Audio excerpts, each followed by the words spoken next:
43 missed calls. That's what I saw the morning after I posted the photos, snow-dusted porch pine trees, my caption, "Best Christmas gift I could ask for." For years, my family forgot to invite me to Christmas. This time, they remembered within hours only to announce that my brother and his pregnant wife would be moving in. They thought my silence meant guilt. It didn't. It meant countdown. By the time they sat me down at that so-called family dinner, I'd already prepared something waiting for them, something that would make this Christmas one they'd never forget. For as long as I can remember, Christmas in our family was never about warmth. It was about presentation. My father, Richard, a high-ranking investment executive, liked to say that reputation was a family's greatest asset. My mother, Diane, a former TV anchor turned philanthropist, was the kind of woman who smiled for charity cameras but forgot the name of the waitress pouring her wine. And then there was Lucas, my older brother, the golden child. Every success of his was a family event. Every achievement of mine was background noise. When I was 10, they forgot my birthday because Lucas had a soccer tournament. I sat alone at the kitchen table, a single candle stuck into a store-bought muffin. My grandmother Ruth called that night furious that no one had celebrated. She was the only one who ever noticed the small things, the only one who made me feel seen. Years later, nothing changed. Lucas became a corporate attorney. Mom bragged about him to her social circle, and Dad called him the future of our family. When I graduated with honors, they sent flowers, no card, no call. I told myself it didn't matter, but every holiday proved otherwise. Our house back in Cherry Hills Village looked perfect from the outside, 6 bedrooms, white shutters, manicured lawns, but it never felt like home. Behind the Christmas lights and designer wreaths were sharp whispers and invisible hierarchies. Every Christmas, Lucas's gifts filled half the living room, luxury watches, weekend, getaways, a new car when he turned 21. My presents, usually a generic card with the words, "Be grateful." Grandma Ruth would try to make up for it. She'd send me hand-knitted scarves or invite me over to bake cookies and listen to old carols on her piano. Those visits were the only times the holidays didn't sting. But after she retired and moved 2 hours away, I was on my own again. By the time I turned 30, I'd built a life far from theirs. I was now a creative director at Summit Creative Studio, a title I earned through sleepless nights and endless client rejections. My apartment was small, but it was mine. I hadn't been invited home for Christmas in over a decade.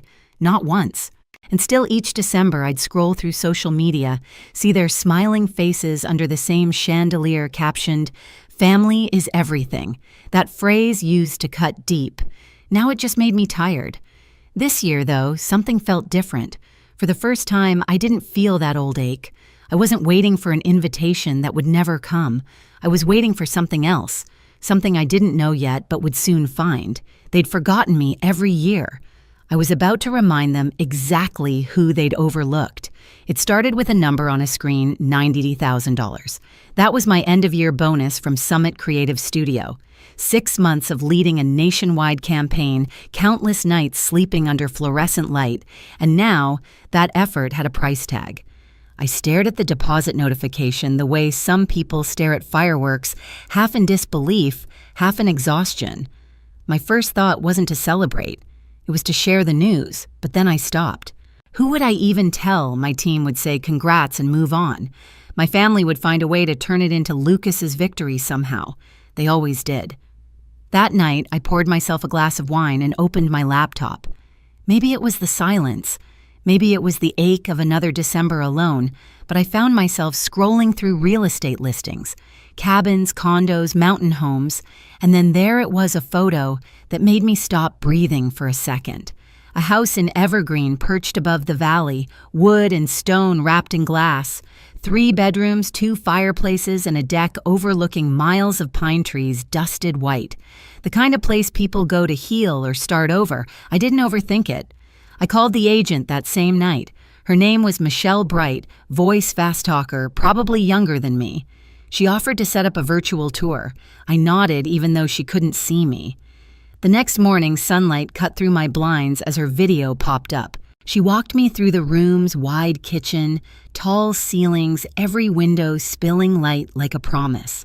I could already picture myself there, quiet mornings with coffee and snow, evenings with music echoing against the wood.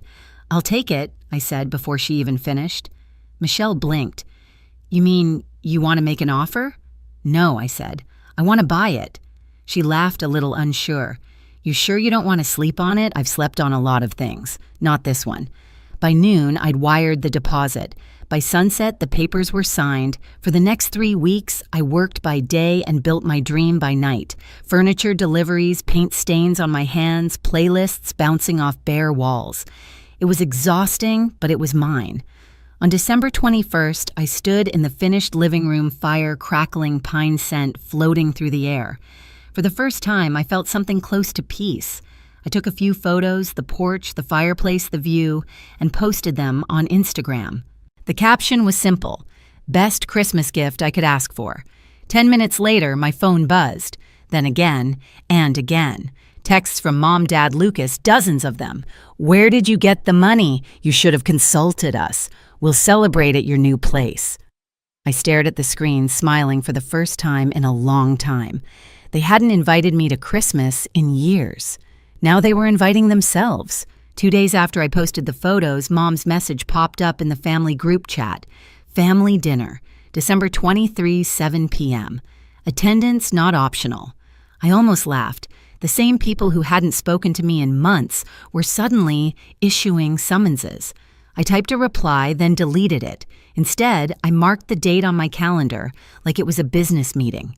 When the night came, the Hale family mansion looked exactly the same, white lights wrapped around every railing, a 20-foot tree glowing in the corner, perfectly curated chaos. I parked at the end of the long driveway and took a deep breath. Dad opened the door before I could knock. Living room, now. No hello, no hug, not even a smile. His tone was clipped like a CEO about to fire someone.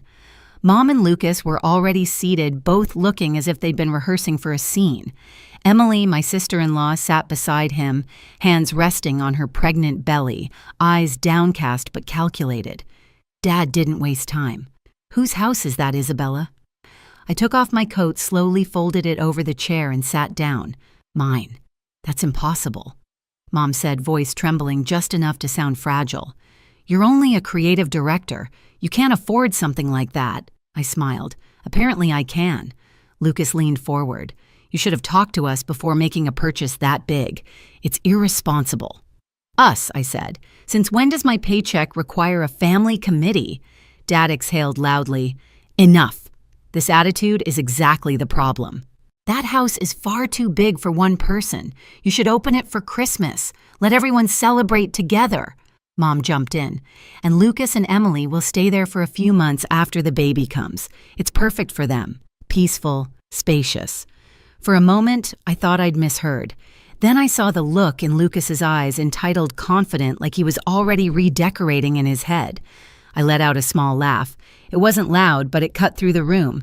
"You want to live in my house?" Mom clasped her hands. "Just until they find a bigger place," Dad added. "It's what families do, Isabella. We help each other." I looked from one face to another, the same faces that had forgotten me for years. "When have any of you ever helped me?" Silence. Dad's jaw tightened. "We raised you." "You raised Lucas," I said quietly. "I raised myself." Mom's eyes watered on cue. "You're being dramatic." "No," I said, standing up. "Just honest. For 30 years, I'd been the forgotten one. But now they needed me, and they hated it." As I picked up my coat, Dad's voice turned cold. "If you walk out that door, you're cutting ties with this family." I paused, hand on the handle, and smiled faintly. "You cut me off years ago. I'm just making it official." The door clicked behind me, sealing 3 decades of silence into a single sound.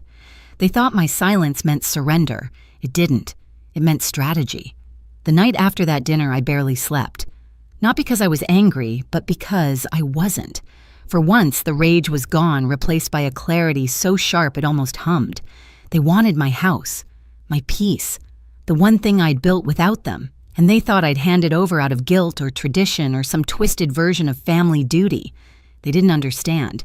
I'd spent my entire life earning things they got for free. I wasn't giving up this one. The next morning, I called Michelle, my realtor, and asked her to email me every document from the house purchase deed, mortgage, proof of ownership. Everything with my name on it, I said. She sent it within the hour. I printed every page, slid them into a thick white envelope, and tucked it into my bag. Then I waited. On December 23rd, the date they'd chosen for their family dinner, the text came. "Don't be late," Mom wrote. "We have things to discuss." I drove through the falling snow, the road curling through neighborhoods decked out in lights and inflatable Santas. Every house I passed looked warm, full-loved. By the time I reached theirs, the cold had settled deep inside my chest. The mansion glowed like a cathedral of money. Through the wide windows, I could see the long dining table already set, silverware polished, champagne, chilling smiles rehearsed. When I walked in, all conversation stopped. Dad stood at the head of the table, one hand gripping a glass, the other tucked into his pocket like a general before battle. "Good," he said. "You're here. Sit down." I didn't. I stayed standing. "Say what you came to say." Mom sighed as though I were the problem. "Isabella, please. It's Christmas. We don't want to fight." Lucas leaned back in his chair, smirking. "We just need to be practical. You have a new house sitting empty, and we have a baby on the way." "It's logical." "Logical," I repeated. "You mean convenient?" He shrugged. "Same thing." Dad set his glass down hard enough for it to chime. "Your brother needs support. Family supports each other." "Where was that support," I asked, "when you left me alone with Grandma every holiday for 10 years? When you forgot every birthday until I stopped reminding you?" Mom's face tightened. "We've made mistakes, but this is not the time to dredge up old pain." "That's the problem," I said softly. "You think pain has an expiration date?" The air shifted. No one moved. Even Emily looked up, her expression flickering between guilt and fear. I reached into my bag and pulled out the envelope. "You want to talk about family? Fine. Let's start with honesty." Dad frowned. "What's that?" "The deed," I said, laying it on the table. "To my house. The one you think I bought for your son." Lucas scoffed. "You don't need to be defensive." "Oh, I'm not defensive," I said. "I'm documenting." Mom's voice cracked, the tremor rehearsed. "Isabella, we just want to be together for Christmas. You're taking this so personally." "Personally," I laughed. "You excluded me for 13 Christmases. The only time you remembered I existed was when I posted something you wanted." No one spoke. The fireplace crackled behind me, soft and cruel. Then Dad's temper broke. "You're being selfish. You've changed Isabella. You've become cold, greedy, independent," I interrupted. "That's the word you're looking for." He stepped closer. "You will not talk to me like that." "I'm not a kid anymore, Dad. You can't guilt me into obedience." Lucas slammed his hand against the table. "You're part of this family, whether you like it or not." I looked straight at him. "You're right. I'm part of it. The part you forgot could survive without you." For a second, no one breathed. Then I did something none of them expected. I smiled. "Since we're being practical," I said, sliding a second envelope across the table, "here's a letter from my lawyer. It states that any attempt to access or reside in my property without consent will be considered trespassing. You'll find the relevant legal citations highlighted. Merry Christmas." Mom gasped. Dad's jaw clenched so hard I could hear the grind of his teeth. Lucas's smirk collapsed. "You wouldn't," he whispered. "I already did," I said. "That house is mine. The locks are coded. The cameras are live. You're not invited." Mom stood up suddenly, face red. "We gave you everything, no," I said quietly. "You gave me nothing, and I made everything from it." Silence spread through the room like smoke. Even the music from the next room seemed to fade. I turned toward the door, but paused just long enough to meet Dad's eyes. "You said I was cutting ties." I said. "You were right. I'm finally free." I walked out before anyone could speak. Outside, the snow was falling harder, soft flakes landing on my coat, melting against the heat of my skin. I could still hear them shouting through the door, voices tangled in anger and disbelief. But for me, it was all fading like static I no longer needed to listen to. By the time I reached my car, my phone was already buzzing again. Calls from Mom, texts from Dad, a voicemail from Lucas. I let them ring until the screen went black, then I drove. The mountain road curved up through the dark, the world shrinking behind me. By the time I reached my house, midnight had passed. The lights I'd strung across the porch flickered softly, greeting me like an old friend. Inside, the fire was still warm. On the counter sat a half-empty bottle of wine, and beside it a single wrapped box I'd left for myself. Inside was nothing expensive, just a small silver keychain engraved with 3 words, "My own home." I sat by the window, looking out over the snow, and finally let out a breath I'd been holding for 30 years. I hadn't ruined Christmas. I'd reclaimed it. And somewhere down in the city, the people who once owned my silence were learning what it felt like to be ignored. They'd wanted to move into my house. Instead, they moved out of my life. Christmas morning came quiet and golden. My mountain house smelled like cinnamon and pine, the fireplace humming its slow rhythm. Outside, snow piled softly along the deck railing. Inside, laughter filled the air, not theirs, but mine. My cousins had driven up the night before, bringing food, music, and warmth that didn't need performance.